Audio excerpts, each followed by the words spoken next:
Assalamualaikum warahmatullahi wabarakatuh. Perkenalkan, nama saya Dava Ananta dari Fakultas FTKI, Prodi Sistem Informasi. Kali ini saya akan mempresentasikan isi dari makalah yang berjudul Kompetensi yang dibutuhkan untuk sukses di era Smart Society 5.0. Langsung saja kita mulai sekarang juga.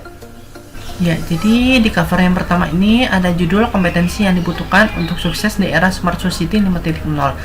Di bawahnya ada nama saya, NPM, kelas, prodi, dan mata kuliah.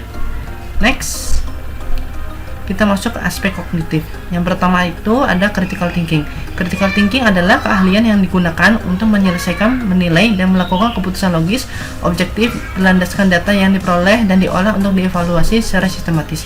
Bila diartikan secara jelas, pengertian dari berpikir kritis, critical thinking adalah alat untuk menganalisis, merekonstruksi, dan menganalisis secara logis, objektif, rasional, jelas, dan independen. Berpikir kritis tidak ada kaitannya dengan menyangkal, justru dengan berpikir kritis individu didorong untuk terbuka dengan setiap kemungkinan dan setiap pandangan. Karena berpikir kritis menuntut individu untuk selalu reflektif, di mana individu harus menguji setiap argumen, sikap, dan tindakan yang diperbuat.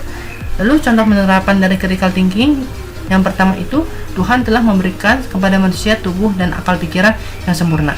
Dengan pikiran maka manusia bisa membedakan mana yang salah dan mana yang benar. Dengan pikiran, maka manusia bisa berpikir dan melahirkan banyak ilmu-ilmu baru. Dalam proses berpikir tersebut, manusia terkadang berpikir secara salah. Inilah yang membuat sebagian orang kritis untuk memilah-milah mana saja yang pikiran yang benar dan salah.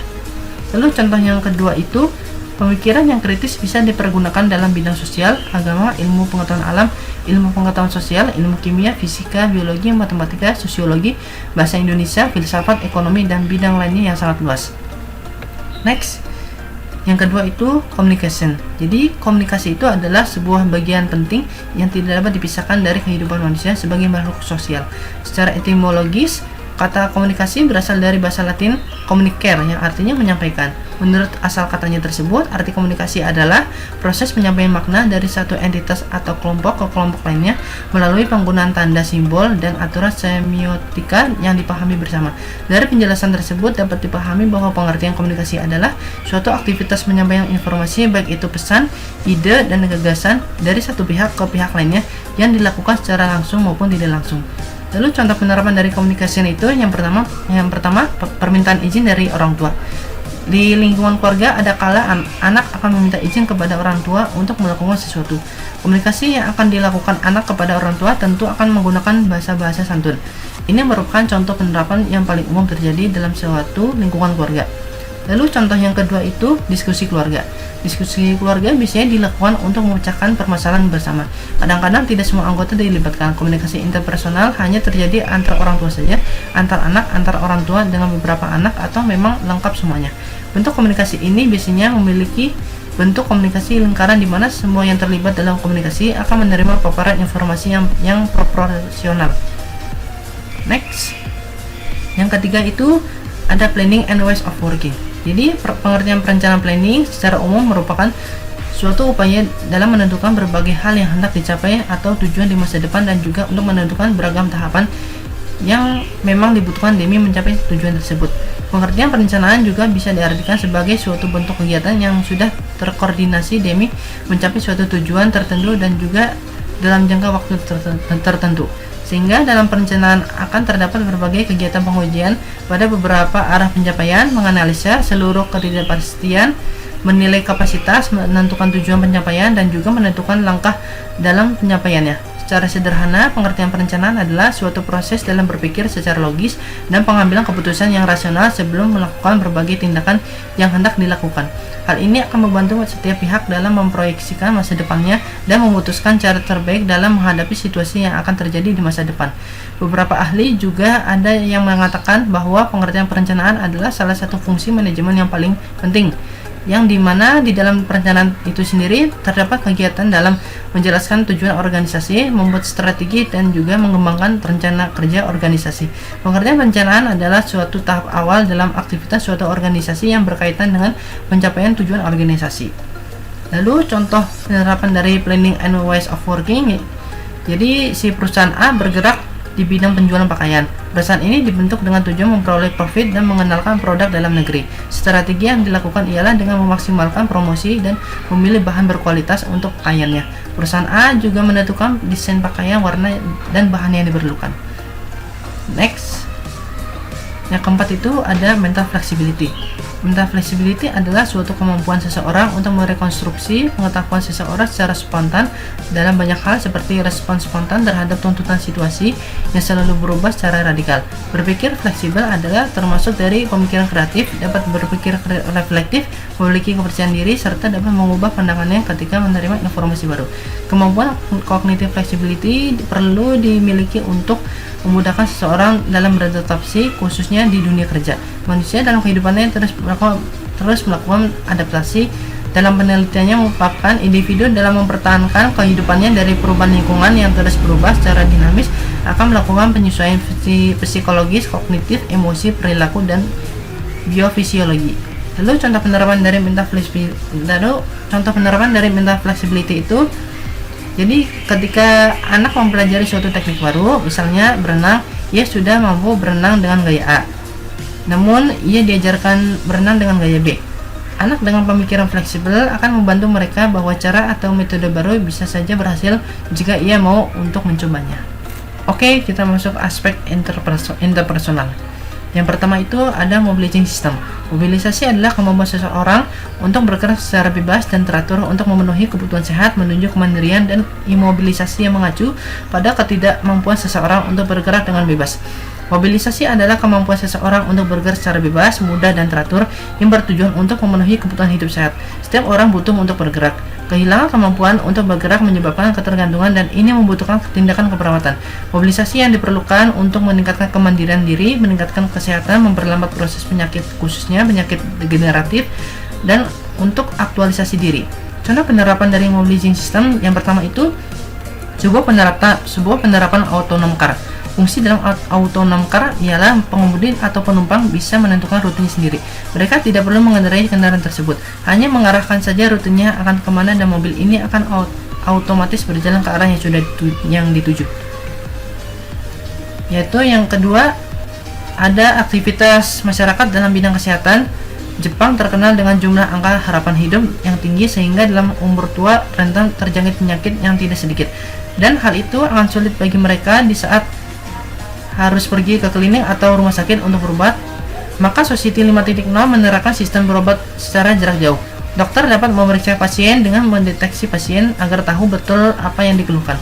Dan aktivitas bagi orang tua juga akan memudahkan mereka untuk dalam mencapai umur yang sehat sentosa. Next, yang kedua itu ada developing relationship. Relationship development merupakan suatu model pengembangan yang di dalamnya ada beberapa elemen, yaitu kontak, involvement, intimacy, deterioration, dan dissolution. Yang pertama itu kontak. Kontak dibagi beberapa sub. Yang pertama itu perceptional kontak. Dalam konteks ini Anda akan melihat dan mendengar seperti apa orang yang Anda kenal, gender, umur, tinggi berat, dan lain-lain, atau lebih dilihat secara fisik tampak oleh mata.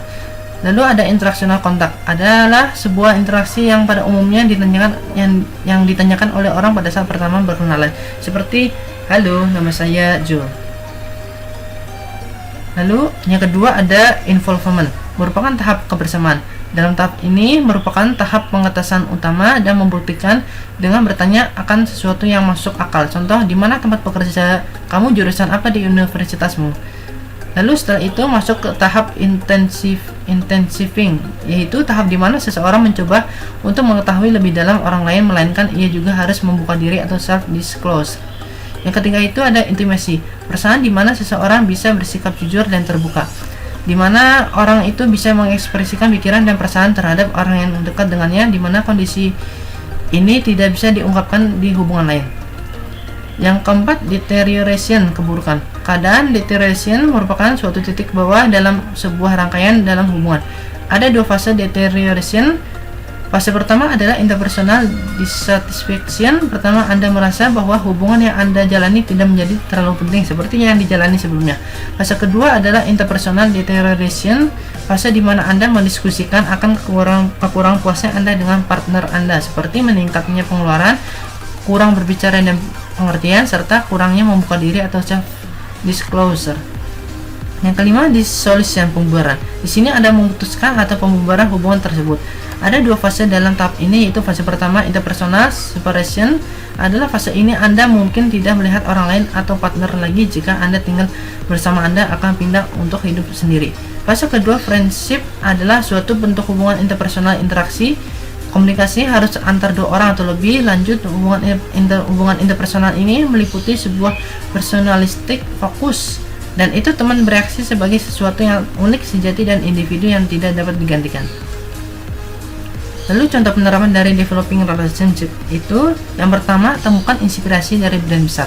Utamakan untuk mengundang partisipasi pelanggan sebagai bagian terpenting dari strategi CRM terbaik yang Anda lakukan. Saat proses pembayaran berlangsung, Anda harus tetap mengedepankan interaksi dengan pelanggan. Tujuannya agar mereka dapat terdorong untuk menjadi pelanggan tetap yang melakukan pembelian produk Anda secara rutin. Untuk itu, tak ada salahnya jika Anda memberikan penawaran lebih lanjut mengenai produk yang pelanggan Anda masukkan ke keranjang. Misalnya voucher diskon, harga khusus, dan sebagainya, sehingga mereka terdorong untuk langsung melakukan pembelian tanpa perlu banyak pertimbangan lagi. Ini merupakan strategi yang sudah banyak dilakukan oleh brand-brand besar. Lalu yang kedua itu identifikasi hubungan pelanggan. Penerapan strategi CRM terbaik tahun 2021 seharusnya dapat memudahkan Anda dalam melakukan identifikasi hubungan antara bisnis Anda dengan pelanggan. Anda dapat mengembangkan pemahaman sekaligus membangun hubungan profesional dan pribadi dengan klien sebagai salah satu cara memperlancar penerapan strategi penjualan. Tak bisa dipungkiri, pelanggan yang banyak melakukan pembelian adalah pelanggan yang merasa nyaman berbisnis dengan Anda. Next, yang ketiga itu teamwork effectiveness. Efektivitas tim kerja ditentukan oleh beberapa faktor. Tim kerja yang efektif memiliki rasa percaya diri dalam diri mereka. Mereka yakin bisa berhasil.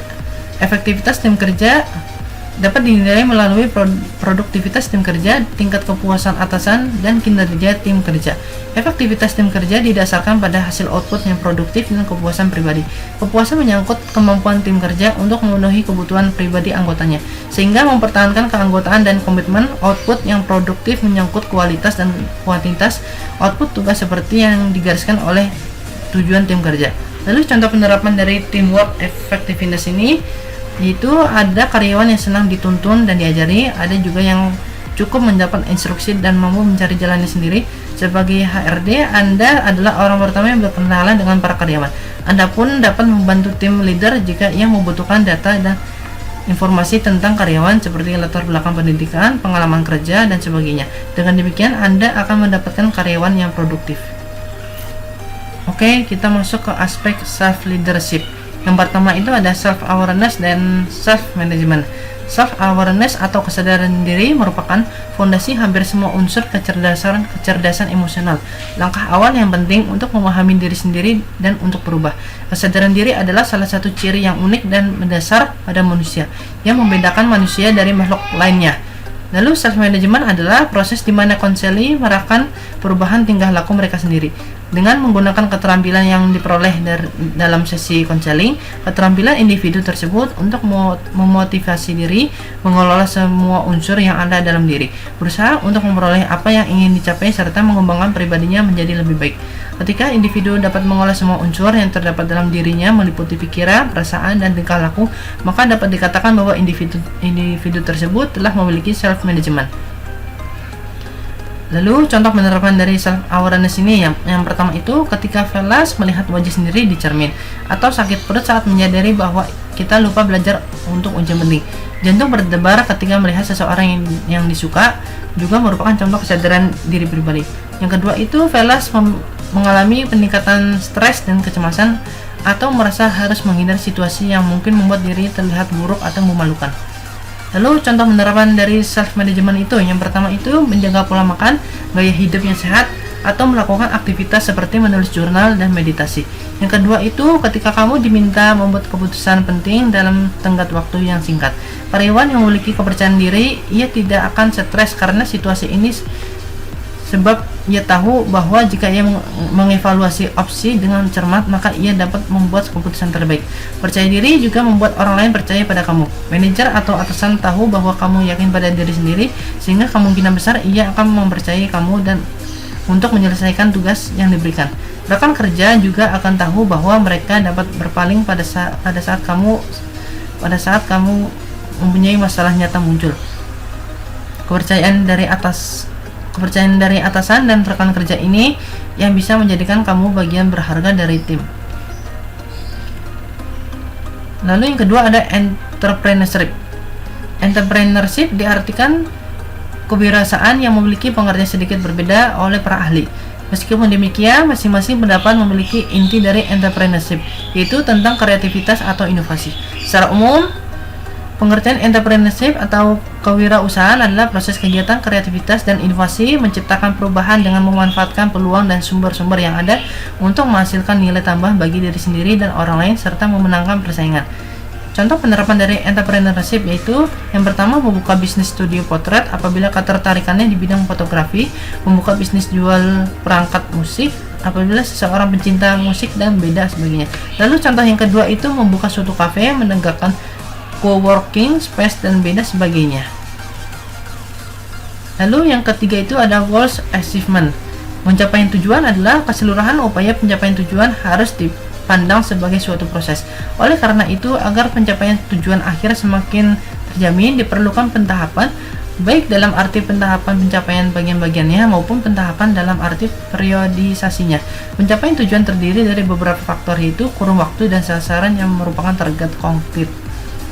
Contoh penerapan dari goals achievement yaitu yang pertama, seseorang karyawan customer service diharapkan dapat melayani 10 pelanggan setiap harinya.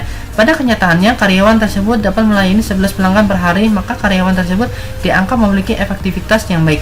Lalu contoh yang kedua itu, setiap manajer membawahi 20 orang pegawai dan harus membagi tugas atau pekerjaan masing-masing pegawai tersebut. Pada kenyataannya, manajer tersebut tidak menentukan orang terbaik di suatu posisi, maka manajer tersebut dianggap tidak memiliki efektivitas yang baik. Oke, kita masuk ke aspek digital. Yang pertama itu ada digital fluency and citizenship.